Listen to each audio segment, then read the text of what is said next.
أما بعد فأعوذ بالله من الشيطان الرجيم بسم الله الرحمن الرحيم إن عدة الشهور عند الله 12 شهرا في كتاب الله يوم خلق السماوات والأرض والأربعة منها حرم وقال رسول الله صلى الله عليه وسلم صيام يوم عاشوراء إني أحتسب على الله أن يكفر السنة التي قبلها أو كما قال عليه الصلاة والسلام اللهم صل على محمد وعلى آل محمد كما صليت على إبراهيم وعلى آل إبراهيم إنك حميد مجيد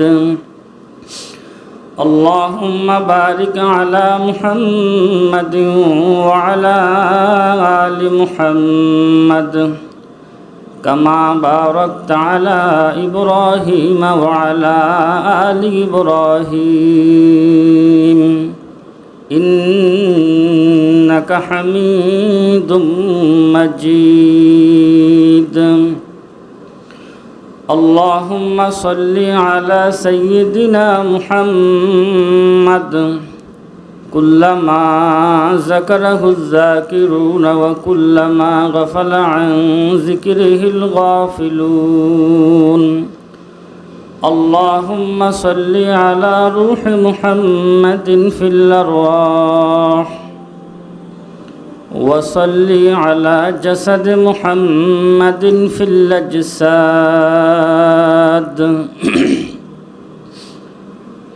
معزز محترم हज़रात मुसल्लियान किराम महान रब्बुल आलमीनेर दरबारे अगणित असंख्य शुकर जे महान आल्लाह रब्बुल आलमीन आमादेरके हायात तय्यिबा दान करेछेन आरबी 1447 हिजरी मुहर्रम मासेर आजके द्वितीय शुक्रबार आल्लाह सुबहानाहु वा ताआला आमादेरके आल्लाह पाकेर घरे हाजिरी देওয়ার तौफिक दान करेछेन সকলে আমরা কালিমাতুশ শুকর আদায় করি আলহামদুলিল্লাহ। আল্লাহ সুবহানাহু ওয়া তাআলা ইরশাদ করেন ইন্না ইদ্দাতাশ শুহুর ইনদাল্লাহি 12 শাহরান ফি কিতাবিল্লাহ। ইন্না ইদ্দাতাশ শুহুর নিশ্চয় আল্লাহ পাকের কাছে মাস সমূহের গণনা 12 শাহরান 12 মাস। আল্লাহ পাকের কাছে মাসের গণনা হলো 12 মাস। ফি কিতাবিল্লাহ আল্লাহ পাকের কিতাব লৌহে মাহফুজে যখন আল্লাহ পাক লিপিবদ্ধ করেন সেই দিন থেকে আল্লাহ পাক মাসের গণনা 12 মাস ঠিক করে দিলেন। ইয়াউমা খালাকাস সামাওয়াতি ওয়াল আরদ যেই দিন আসমান এবং জমিন সৃষ্টি করলেন সেই দিন থেকে এই 12 মাসের গণনা শুরু হয়। ওয়ামিনহা আরবাতু হুরুম তার মধ্যে হলো 4টি মাস হলো অত্যন্ত সম্মানী মাস, মর্যাদা সম্পন্ন মাস। 4 মাসের মধ্যে একটি মাস হলো এই মুহররম মাস। এই মুহররম মাসটি মুহররম মানেই হলো সম্মানী মাস, দামি মাস। তারিখের কিতাব এবং তাফসিরের কিতাবে লেখে মুহররম মাসটির গণনা হিসেবে নামকরণ করা হয় নাই, এটা সিফাত গুণবাচক হিসেবে নামকরণ করা হয়েছে। এই মাসটি অত্যন্ত সম্মানী এবং বড় দামি মাস। কিন্তু এই মাসটি কেন এত দামি, কেন এত সম্মানী, এটা আল্লাহই জানে, আমরা কেউ জানি না। এই মাসে পৃথিবীতে এই মুহররমের 10 তারিখ আশুরা, আশুরা মানে 10, মুহররমের 10 তারিখকে আশুরা বলা হয়। 10 মুহররম কিছু কিছু তারিখের কিতাবে লেখে পৃথিবীতে অনেক ধরনের অলৌকিক ঘটনা ঘটেছে, যদিও বিশুদ্ধ কিতাবে এগুলোর কোনো প্রমাণ পাওয়া যায় না। যেমন হযরত আদম আলাইহিস সালাতু ওয়াস সালামের বেহেশত থেকে পৃথিবীতে অবতরণ করা, এটা মুহররমের 10 তারিখ ছিল। আদম আলাইহিস সালাতু ওয়াস সালাম বেহেশত থেকে পৃথিবীতে অবতরণ করার পরে আদম কাঁদতেছিলেন। 200 বছর পর্যন্ত হযরত আদম আলাইহিস সালাম কাঁদতেছিলেন। আদম আলাইহিস সালাম কান্না করছেন, এই জন্য চিরসুখী জান্নাতে ছিল। এখন দুনিয়ায় তো হলো কষ্টের জায়গা, দুনিয়াটা হলো কষ্টের জায়গা, কেউ সুখে নেই। সকাল বিকাল একটা না একটা সমস্যা আসে। জান্নাতের বিচ্ছেদের ব্যথা আর যন্ত্রণা সহ্য করতে না পারে আল্লাহ, আমি কবে আবার আমার সেই জান্নাতে যাব। এই বিচ্ছেদের ব্যথা আর যন্ত্রণা কাঁদতেছিলেন 200 বছর পর্যন্ত। স্বামী স্ত্রী দুজনকে জান্নাত থেকে নামাইয়া দেওয়া হয়েছে। আদম আলাইহিস সালাতু ওয়াস সালামকে শ্রীলঙ্কায়, আম্মাজান হাওয়া আলাইহিস সালাতু ওয়াস সালামকে সৌদি আরবের জিদ্দায়, দুইজন একজনকে তালাশ করতে করতে আরাফার ময়দানে সাক্ষাৎ হয়। আরাফার ময়দানে সাক্ষাৎ করার পরে আরাফার ময়দানের পাশে একটি মসজিদ আছে, মসজিদের নামিরা। নামিরা মসজিদের পাশে একটি পাহাড় আছে, জাবালে রহমত। এটা রহমতের পাহাড়, এখানে আল্লাহর রহমত বর্ষণ হয়, এখানে দোয়া কবুল হয়। আদম আলাইহিস সালাতু ওয়াস সালাম এবং আম্মাজান হযরতে হাওয়া আলাইহিস সালাতু ওয়াস সালাম দুইজনের তওবা এই জাবালে রহমত পাহাড়ের উপরে দোয়া করেছিলেন। আল্লাহ পাক রব্বুল আলামিন তাদের তওবা কবুল করেছিলেন। কয় যে সেই তারিখটাও ছিল মুহররমের 10 তারিখ। হযরত নূহ আলাইহিস সালাতু ওয়াস সালামের যুগে মহা প্লাবন হয়েছিল, বন্যা। নূহ আলাইহিস সালাম কিস্তির মধ্যে ছিলেন। এই কিস্তি থেকে যেদিন মুক্তি লাভ করেছেন ইরাকের জুদি নামক পাহাড়ে, আল্লাহ পাক যেদিন হযরত নূহ আলাইহিস সালামকে মুক্তি দিয়েছিলেন, কবে সেটাও ছিল মুহররমের 10 তারিখ, আশুরার দিন। হযরত ইব্রাহিম আলাইহিস সালাতু ওয়াস সালাম নমরুদের প্রজ্বলিত আগুনের মধ্যে ফালানো হয়েছে অগ্নিকুণ্ডের মাধ্যমে। হযরত ইব্রাহিম আলাইহিস সালাম সেই দিন নমরুদের প্রজ্বলিত আগুনের অগ্নিকুণ্ড, এটা ফুলের বাগানে তৈরি হয়েছে, এটাও ছিল মুহররমের 10 তারিখ। ইয়েকে মিসলে খলিল আতশ নাশিনী,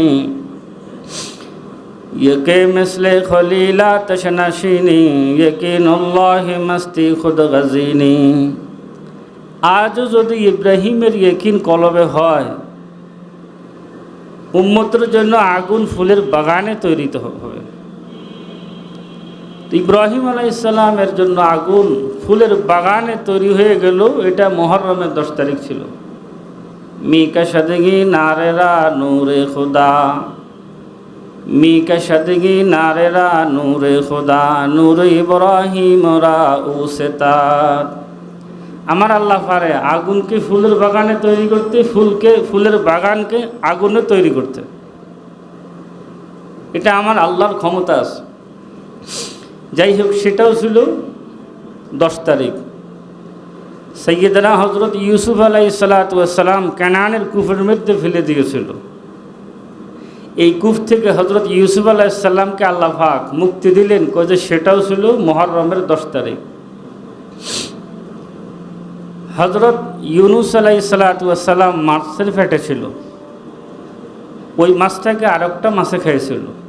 পানির এক অন্ধকার, গভীর তলদেশে আরও অন্ধকার, এতগুলো অন্ধকারের ভিতরে হযরত ইউনুস আলাইহিস সালাম 40 দিন যাবৎ ছিলেন। যেই দিন আল্লাহ পাক মুক্তি দিয়েছিলেন, বলে যে সেটাও মুহররমের 10 তারিখই ছিল। হযরত আইয়ুব আলাইহিস সালাতু ওয়াস সালাম একজন জলিলুল কদর পয়গম্বর। আল্লাহ পাক ওনাকে পরীক্ষা করছিলেন শরীরের মধ্যে ছোট ছোট পোকা, হাতের নখের থেকে নিয়ে খাইতে খাইতে পুরা দেহ খেয়ে ফেলছে, আখের জিহ্বা বাকি আছে, আর কিছুই নেই। যখন জিহ্বা খাবার জন্য আসছিল পোকাগুলো, তখন হজরত আইয়ুব আলাইহিস সালাম আল্লাহর কাছে দরখাস্ত করেন, আল্লাহ এই মাখলুকগুলোকে আপনি আমার কাছে পাঠাইলেন, আমার দেহ হলো এদের খাদ্য, এদের তাকদিরে লেখা ছিল আমার দেহ এদের খাদ্য, তাই আমি আপনাকে কিছু বলি নাই, এরা আমার দেহ খেয়ে ফেলো, কোনো আফসোস নেই।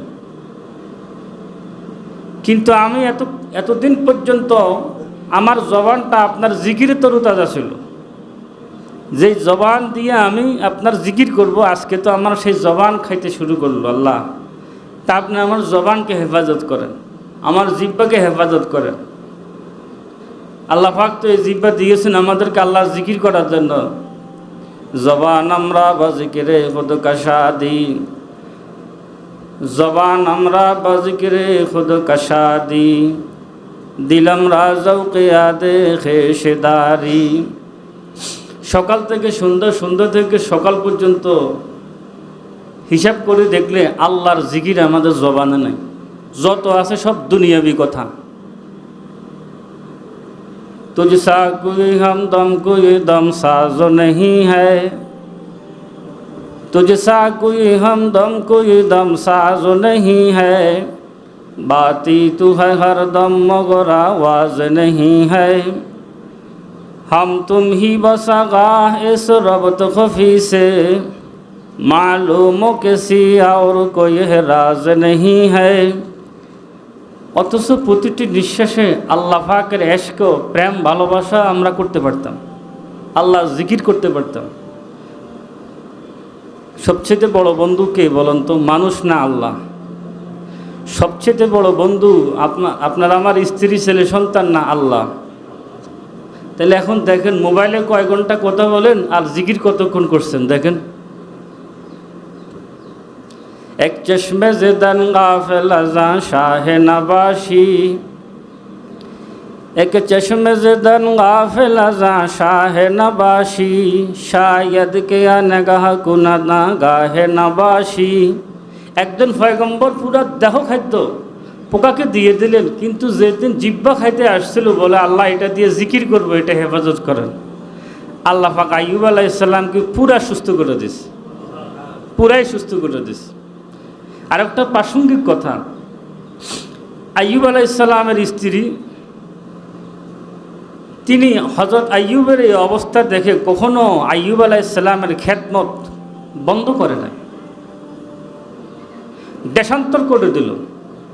আইয়ুব আলাইহিস সালামের স্ত্রী বিভিন্ন জায়গায় গিয়ে কাজ করে স্বামীর জন্য কিছু খাবারের ব্যবস্থা করত।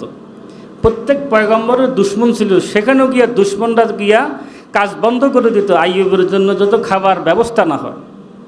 রিজিকের মালিককে, সুস্থতার মালিককে, হেফাজতের মালিককে আল্লাহ। মানুষের আইয়ুব আলাইহিস সালামের স্ত্রীকে পরামর্শ দেয়, স্বামীর এই অবস্থা, এই স্বামী বাদ দিয়ে দাও। কিন্তু আইয়ুব আলাইহিস সালামের স্ত্রী যান নাই। একদিন বাহিরে গিয়েছিল, সেখান থেকে আয়সা দেখে বাসায় একটা মানুষ সুন্দর বসে আছে, সুন্দর সুঠামটাম দেহের অধিকারী, একবারে নুরানি চেহারা, বসে আছে। আইয়ুব আলাইহিস সালামের স্ত্রী ভয় হয়ে গেলেন, একজন বেগানা পুরুষ কেন আমার বাসায়? কিন্তু হযরত আইয়ুব আলাইহিস সালাম অগ্রগামী হয়ে স্ত্রীকে ধরতে গেলেন যে আমি তো অন্য কোনো পরপুরুষ নয়, আমি তোমারই স্বামী, আজকে আল্লাহ আমাকে সুস্থ করে দিয়েছে। সবরের ফল। তো মুহররমের 10 তারিখ এটা একটা শিক্ষা, সেটা হলো সবর এখতিয়ার করা। কই যে এটাও মুহররমের 10 তারিখ ছিল, এটাও মুহররমের 10 তারিখে ছিল। আমরা একটু নামাজের শুরুতে বসি, সেটাও মুহররমের 10 তারিখে ছিল। এরকমভাবে আরও অনেক, বিশেষ করে হযরত মুসা আলাইহিস সালাতু ওয়াস সালাম, এই ঘটনাটি বিশুদ্ধ ঘটনা, হাদিসে পাকের মধ্যে আসছে। ইবনে মাজাহ শরীফও আসছে, আল মুসনাদ ইমাম আহমদ ইবনে হাম্বল রহমতুল্লাহি আলাইহি 52 খণ্ডের একটি হাদিস শরীফের কিতাব। এখানেও এই ঘটনাটি বিশুদ্ধভাবে বর্ণনা হয়েছে যে এই আশুরার দিন মুহররমের 10 তারিখ আল্লাহ পাক রব্বুল আলামিন হযরত মুসা আলাইহিস সালাম এবং বনি ইসরাইলকে মুহররমের 10 তারিখ আল্লাহ পাক মুক্তি দিয়েছে। ফেরাউনের জুলুম নির্যাতন, ফেরাউন যে জুলুম নির্যাতন চালাইছিলেন পয়গম্বর মূসার প্রতি, ইতিহাস সাক্ষী, আল্লাহর কোরআন সাক্ষী, স্টিম রোলার যে জুলুম নির্যাতন মূসার প্রতি চালাইলেন এবং মূসা আলাইহিস সালামের অনুসারী বনি ইসরাইল প্রতি চালাইলেন। আল্লাহ পাক বললেন, তোমরা মিশর থেকে হিজরত করে ফিলিস্তিনে চলে যাও। যাওয়ার পথ ছিল দুইটা, একটা জলপথ, একটা স্থলপথ। বিমানের পথ তখন ছিল না। আল্লাহ পাক হযরত মূসাকে বলে, মূসা তুমি জলপথে রওনা দাও, সাগর পথে রওনা দাও। সাগর পথে কীভাবে রওনা দিব? লঞ্চ নাই, স্টিমার নাই, স্পিড বোট নাই, কিছুই নেই। কিন্তু আল্লাহ পাক বলছেন, মূসা তুমি কোন পথে রওনা দাও? সাগর পথে রওনা দাও। কিন্তু হযরত মূসা আলাইহিস সালাম আল্লাহকে এটা বললেন না, আল্লাহ আমার তো নৌকাও নাই, স্টিমারও নাই, লঞ্চও নাই, স্পিড বোটও নাই, কিছু নাই, আমি সাগর পথে কীভাবে যাব? পয়গম্বর বুঝে এটা ওহী, ওহীর সামনে কোনোদিন প্রশ্ন জাগে না। আমার আল্লাহ এ সম্পর্কে ভালো জানে। গোলামে ফকত আকারে সওয়ারাজ দাহারে কমতর যাও কে কাসনাক শাদ ওয়ানাক শায়দ বহিকমতি মুইমারা। এটা হলো আল্লাহর গোলামের শান। আল্লাহর হুকুমের কাছে কোনোদিন প্রশ্ন করবে না, প্রশ্নবিদ্ধ হবে না। আল্লাহ যা বলবে মাথা পেতে মেনে নেওয়া, এটা হলো গোলামের কাজ, আল্লাহর গোলামের কাজ। যাই হোক, সামনে সাগর। আল্লাহ পাক বলে, মূসা তুমি সাগরের মধ্যে লাঠি মারো। এখন যুক্তির দাবি হলো, পানির মধ্যে যদি নাকি লাঠি মারে, পানি উপরের দিকে উঠবে না নিচের দিকে যাবে? পানিতে আঘাত করলে পানির তো বৈশিষ্ট্য উপরের দিকে উঠবে। এটা আমাদের আকলের দাবি, যুক্তির দাবি। কিন্তু আল্লাহ পাক বললেন লাঠি মারার জন্য। পয়গম্বর মূসা প্রশ্ন করলেন না যে আমার ফিলিস্তিন যাইতে হবে সাগর পাড় দিয়ে, আল্লাহ লাঠি মারলে কী লাভ হবে? লাঠি দিয়ে আঘাত করার পরে কোরআনে কারীম আল্লাহ পাক বলেন 12টি রোড হয়ে গেছে, 12টা রাস্তা। বনি ইসরাইলের গোত্র ছিল 12। আল্লাহ পাক বলছেন তোমরা 12 গোত্র, এই 12টি রোড দিয়ে তোমরা অতিক্রম করে ফিলিস্তিনে পার হয়ে যাও। লাঠি দিয়ে আঘাত করার পরে পুরা সাগরে, লোহিত সাগরে 2 দিকে পানি আলাদা হয়ে যায়। আলাদা হওয়ার পরে দেখেন সাগরের নিচে তো কাদা। আল্লাহ পাক একটি গরম বাতাস চালু করে দিলেন যে মুহূর্তের ভিতরে এই কাদাগুলোকে তুমি শক্ত করে দাও। এরা রওনা দিলেন। তারপরও এক গোত্রের সাথে আরেক গোত্র তো কিছু ভালোবাসা আছে। দলে দলে যদিও হিংসা বিদ্বেষ শত্রুতা থাকে, কিন্তু আবার ভিতরে ভিতরে আরেকটা লাইন আছে, ভালোবাসা থাকে। বনি ইসরাইল চিন্তা করলে আমি তো আমার গোত্র নিয়ে পার হইলাম, আমার ওই গোত্র পার হলো কিনা। এই জন্য হযরত মুফাসসিরিন কেরাম তাফসীর কিতাবে লেখে 12টা রোড পানির ভিতরে। এখানে আল্লাহ পাক প্রত্যেকটা রোডের মাঝে পানিকে গ্লাস সিস্টেম করছে, এক দল দিয়ে আরেক দল যাচ্ছে, সবাই দেখতেছে, কেউ পিছনে নাই, সবাই একসাথে আগাচ্ছে। পানির পার্টিশন, এই পার্টিশনকে আল্লাহ পাক গ্লাস সিস্টেম করছে, সবাই দেখতে পাচ্ছে, যাচ্ছে। পার হয়ে চলে আসলেন। স্বৈরাচার ফেরাউনকে আল্লাহ পাক সাগরের মধ্যে ডুবাই দিলেন, আর পয়গম্বর এবং পয়গম্বরের বাহিনীকে আল্লাহ পাক মুক্তি দিয়ে দিলেন। কয় যে এটা মুহররমের 10 তারিখ ছিল। এই ঘটনাটা বিশুদ্ধ ঘটনা। তাফসীরে আপনি কাসিরের মধ্যে লেখে বনি ইসরাইল বড় চালাক ছিল। এখন এরা চিন্তা করে আমাদেরকে যে দাওয়া করছিল ফেরাউনের বাহিনী, এরা 12 লক্ষ বাহিনী ছিল, আর মূসা আলাইহিস সালামের বাহিনী ছিল প্রায় 6 লক্ষ। এখন এরা পরের দিন যাইয়া লোহিত সাগরের কাছে গিয়ে দেখে কই এদের অবস্থা কি, এরা তো আমাদেরকে পিছনে দিয়া আক্রমণ করতে চাইছিল, এদেরকে দেখি তো এরা কোন অবস্থা আছে। পুকুরের মধ্যে বিষাক্ত মেডিসিন ছেড়ে দিলে যেরকম মাছ মারা গিয়ে পেট বাসা দিয়ে উঠে, তাফসীর কিতাবে লেখে বনি ইসরাইল এসে দেখতেছে ফেরাউনের বাহিনীগুলো এভাবে পানির উপরে ভাসতেছে, লাশ ভাসতেছে। কেউ কেউ বলতেছে দেখো পয়গম্বরের সঙ্গে বেয়াদবির হলো এ হলো শাস্তি। খেলাফে পয়গম্বর কাছে রাগুজিদ কে হারগিজ বমনজিল নাখা হাদ রসিদ। নবীর সঙ্গে বেয়াদবি করার এটা হলো শাস্তি। তাই হযরত রাসূল আকরাম সাল্লাল্লাহু আলাইহি ওয়াসাল্লাম মক্কায়ে মুকাররমা ছেড়ে যখন মদিনা মুনাওয়ারা হিজরত করে গিয়েছিলেন, তখন দেখতেছিলেন মদিনার ইহুদিরা এই আশুরার দিনে রোজা রাখে। তারা আশুরার দিন রোজা রাখে। আল্লাহর পয়গম্বর জিজ্ঞেস করলেন, তোমরা এটা কিসের রোজা রাখো? কয় যে এই দিনে আল্লাহ পাক আমাদের নবী হযরত মূসা আলাইহিস সালাম এবং বনী ইসরাঈলকে ফেরাউনের জুলুম নির্যাতন থেকে আল্লাহ পাক মুক্তি দিয়েছিলেন। আমরা নিয়ামতের শুকর হিসেবে আমরা রোজা রাখি। আল্লাহর হাবিব বললেন, নাহনুন আহাক্কু বিমূসা, তোমাদের চাইতে আমার হক আরও বেশি। মূসা এটা পয়গম্বর হিসেবে আমার ভাই। আল্লাহ পাক পয়গম্বর মূসাকে মুক্তি দান করেছিলেন, তোমরা রোজা রাখো, আমরা রোজা রাখবো, আমরাও রোজা রাখবো। তো আল্লাহর হাবিব সাহাবায়ে কেরামকে বললেন, তোমরা রোজা রাখো, সুমু। তবে ওয়াখালিফুল ইয়াহুদা, এই ক্ষেত্রে তোমরা ইহুদিদের বিপরীত করো। ক্বাবলাহু ইয়াওমান আও বাদাহু ইয়াওমান, তোমরা একদিন আগে থেকে শুরু করো অথবা 10 তারিখের পরে আরেকদিন রোজা রাখো। তোমরা দুইটি রোজা রাখবে, মুহররমের 9 তারিখ, 10 তারিখ অথবা 10 তারিখ 11 তারিখ, দুইটি রোজা রাখো, যাতে করে ইহুদির সাথে সাদৃশ্য না হয়। ইহুদিরা একটা রাখে, আমরাও একটা রাখবো, তাইলে ইহুদিদের সাথে আমাদের সামঞ্জস্য হয়ে যায়। মুসলমানের কোনো কাজ ইহুদির সাথে সামঞ্জস্য হবে না, ইহুদিদের বিপরীত করতে হবে। দেখেন, একটি রোজা রাখার ব্যাপারে আল্লাহর হাবিব ইহুদিদের সঙ্গে যদি আমাদের সাদৃশ্য না হয়, সেই সাদৃশ্যকে প্রত্যাখ্যান করার জন্য আরেকটি রোজা রাখার কথা আমাদেরকে বললেন। আজ আমরা মুসলমান, আমাদের ফদে ফদে মাথা হতে পায়ের তালু পর্যন্ত সব জায়গায় ইহুদিদের অনুকরণ, ইহুদিদের অনুসরণ, তাদের তাহজিব আর তামাদ্দুন আমাদের মাঝে। মুসলমানের ছেলেরা রোজা মাথার চুল রেখে ইহুদির মতো, জামা গায়ে দেয় ইহুদির মতো, মুখ শেভ করে ইহুদিদের মতো, খ্রিস্টানদের মতো। মুসলমানের মা বোনেরা সাজসজ্জা জামা কাপড় পরে ইহুদ খ্রিস্টানদের মতো। আল্লামা ইকবাল বলে, ওয়াজামে ইহুদ তামাদ্দুন মে নাসারা, মুসলমান ইহুদি খ্রিস্টানকে ছাড়াই গেছে।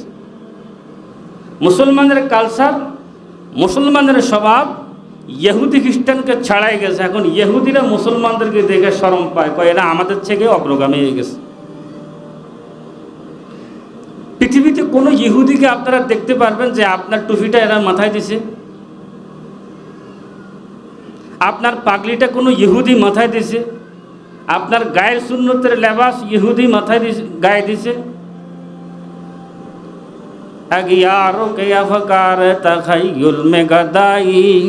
ইকবালে মরহুম 100 বছর আগে বলছে, এই মুসলমানের দশা যে খারাপ। মুসলমান তাদের নিজের অস্তিত্ব আল্লাহ পাক যেখানে মুসলমানদের তাজিম আর ইজ্জত আর সম্মান রাখলেন, ইজ্জতেরটা বাদ দিয়ে বেইজ্জতিরটা গ্রহণ করছে। আগিয়ারো কে আফকার তাখাইয়ুল মে গাদাই, क्या तुझको नहीं अपने खुद ही तक बेरसाई। পায়জামা পাঞ্জাবি ইসলামের লেবাস, সুন্দর পোশাক, নারী হোক আর পুরুষ হোক, গায়ে দিতে কত আরাম, পড়তে কত আরাম। মা বোনেরা রাস্তা দিয়ে হাঁটে, ফ্যাটো খালি ফিটো খালি, কুফালে এক ফোঁটা। এটা ইহুদিদের আর হিন্দুদের আচরণ। মুসলমানের ছেলেরা এমন প্যান্ট পরছে, এখন সেজদা দিতে গেলে নিতম্ব ফাঁসা দেখা যায়। নিজের নামাজ তো শেষ, ফেকার মাসালা অনুসারে ওই কাতারে যারা আছে সবাই নামাজ মাকরু হয়ে গেছে। আর যেই লোকটা পিছনের কাতারে থাকে তার সতর দিকে তাকাচ্ছে, তার নামাজও নষ্ট হয়ে গেছে। এগুলো ইহুদিদের কালচার। এখন আবার এমন স্টাইলের ফ্যান বাইরে হয়েছে, জায়গা জায়গায় সিরা, জায়গা জায়গায় কি সিরা দেখা যায়। ইটালির এক লোক আমার কাছে আসছিল, ইটালিয়ান, তার ভাই কোনো এক কারণবশত আসছে। এই 74 মাসের গরমে বেচারা এক মোটা প্যান্ট পরে আসছে। তো এই লোক আমার বাসার পাশে একটা খাতা ছিল, এটা ফরনে দিতে আসে। ভাই গরমে, আমি তো দেখতেছি কি তার ফ্যান ছিঁড়া। তা আমি ভাই, আরে আপনি এই ফ্যান কীভাবে ছিঁড়ে গেল? কারে হুজুর কি বলেন, এটা আমার ভাই ইটালি থেকে $200 দিয়ে ফাটাইছে। $200 দিয়ে সিরা ফ্যান পরা চৈত্র মাসে খেতা দিয়ে এখন ঢাকনা দিতেছে, অথচ 200 টাকা দিয়ে পাতলা পায়জামা পরলে মুসলমানের কত শান্তি। ফ্যান চলতেছে, বাতাস ঢুকতেছে, এসি চলতেছে, ঠান্ডা ঢুকতেছে, শরীর চুলকাতে আরাম লাগতেছে, এখন হাতও ঢুকে না, পেশাবও করতে হইতেছে না। শান্তি মতো দিয়ে একটা পেশাব করবো, পেশাবও করতে পারতেছে না। এই জন্য বাংলাদেশে এখন নেফ্রোলজি ডিপার্টমেন্টের রুগীদের সিরিয়াল আর সিরিয়াল, সবগুলোর কিডনি নষ্ট। তার কারণ হলো কিডনি মানুষের বেশিরভাগ নষ্ট হওয়ার পিছনে কারণ হলো মানুষের পেশাব থেকে সমস্যা হয়, পেশাবের থেকে সমস্যা হয়। তো পয়গম্বর তো 1400 বছর আগে কিডনি সুস্থ থাকার জন্য, এই কিডনি সুস্থ থাকার জন্য, মূত্রথলি সুস্থ থাকার জন্য, পেশাবের রাস্তা সুস্থ থাকার জন্য সুন্নত মোতাবেক আমাদেরকে পেশাব করা শিখিয়ে দিয়েছেন। এখন আমরা দাঁড়াইয়া দাঁড়াইয়া পেশাব করি, পেশাব অর্ধেক ক্লিয়ার হয় না। বিষাক্ত পেশাব পেটের ভিতরে থাকার কারণে এখন শরীর অসুস্থ। এখন পুরুষদের দাঁড়াইয়া পেশাব করে তা নয়, এমন অবস্থা হয়েছে এখন মহিলারাও দাঁড়াইয়া পেশাব করতে হয়। এটা তো ইসলামী লেবাস নয়, এটা ইহুদি বিজাতিদের, এগুলো আমাদের উপরে চাপাইয়া দেওয়া হয়েছে। ইংরেজ থেকে যখন 14,000 আলেমদের বিনিময়, রক্তের বিনিময়ে দেশ যখন শহীদ হয়েছিল, স্বাধীন হয়েছিল, কিন্তু ইংরেজ বলে গেছে এরা আসলে বাহ্যিকভাবে স্বাধীন হয়েছে, অভ্যন্তরীণভাবে এরা আমাদের গোলাম বানাইয়া দিয়েছি, এরা এখনও কালচারে সব কিছু আমাদেরই নকল। তো ইহুদিরা তো আমাদের কোনো কিছু নকল করে না, আমরা কেন ইহুদিদের গুলি নকল করি? এই জন্য আমাদের মুসলমানদের অধঃপতন এই কারণ। ইসলামের পোশাকে শান্তি, ইসলামের তরিকায় শান্তি, ইসলামের সুন্নতে শান্তি, ইসলামের শায়েরের মধ্যে শান্তি, কত সুন্দর শান্তি। বিজাতিরা তো আমাদের কোনো কালচার গ্রহণ করে না, আমরা না সব কিছু বিজাতিদের গ্রহণ করি। এই জন্য আল্লাহর হাবিব বলেন খালিফুল ইয়াহুদা, তোমরা ইহুদিদের বিপরীত করো, ইহুদিদের বিপরীত করো। 2টি রোজা রাখবে, আগের দিন একটি, পরের দিন একটি। এই রোজার ফজিলত নবীজি বর্ণনা করেন ইবনে মাজাহ শরীফের হাদিস, ক্বালা রাসূলুল্লাহ সাল্লাল্লাহু আলাইহি ওয়াসাল্লাম সিয়ামু ইয়াউমি আশুরা ইন্নী আহতাসিবু আলাল্লাহি আন ইউকাফিরা সানাতাল্লাতী ক্বাবলা। আল্লাহর হাবিব বলেন, আমি আল্লাহ পাকের কাছে আশা করি আশুরার দিনে রোজা রাখলে তোমাদের পূর্বের এক বছরের জিন্দেগির গুনাহ মাফ হয়ে যাবে, 1 বছরের গুনাহ মাফ হয়ে যাবে আশুরার দিনে রোজা রাখলে।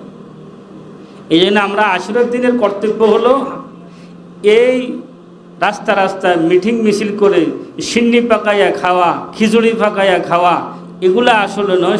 সেদিন আমাদের একটি কাজ হলো রোজা রাখা। কি রাখা? রোজা রাখা। হ্যাঁ, এই দিনে হজরত হুসাইন রাদিয়াল্লাহু তাআলা আনহু সরকারে কায়নাত জনাব মুহাম্মদ রাসূলুল্লাহ সাল্লাল্লাহু আলাইহি ওয়াসাল্লামের নাতি, বেহেশতের যুবকদের সর্দার হজরত হুসাইন রাদিয়াল্লাহু তাআলা আনহু কারবালার ময়দানে 72 জন তারা শাহাদাত বরণ করেছিলেন। এই দিনে এই শাহাদাত বরণ করা, সেটাও আমাদের শিক্ষা দেয় কোনোদিন বাতিলের কাছে মাথা নত করবে না, কোনোদিন বাতিলের কাছে মাথা নত করবে না। হজরত হুসাইন রাদিয়াল্লাহু তাআলা আনহু শাহাদাত বরণ করেছিলেন, সেটাও ছিল এই মুহররমের 10 তারিখ। অত্যন্ত নির্মমভাবে হজরত হুসাইন রাদিয়াল্লাহু তাআলা আনহুকে 72 জন পরিবার সদস্যকে শাহাদাত বরণ করেছিলেন, সেটা মুহররমের 10 তারিখ ছিল। এই জন্য আল্লাহর হাবিব জনাব মুহাম্মদুর রাসূলুল্লাহ সাল্লাল্লাহু আলাইহি সাল্লাম ফরমান, এই দিনে তোমরা নেয়ামতের শুকর হিসেবে রোজা রাখবে। রোজা ইহুদিদের বিপরীত করে আমাদের 2টি রোজা, একদিন 9 তারিখ 10 তারিখ অথবা 10 তারিখ 11 তারিখ, এই 2টি রোজা রাখবে। আল্লাহ সুবহানাহু ওয়া তাআলা আমাদেরকে রোজা রাখার তৌফিক দান করেন। যাদের কবলাল জুমার সুন্নত বাকি আছে আমরা আদায় করেন।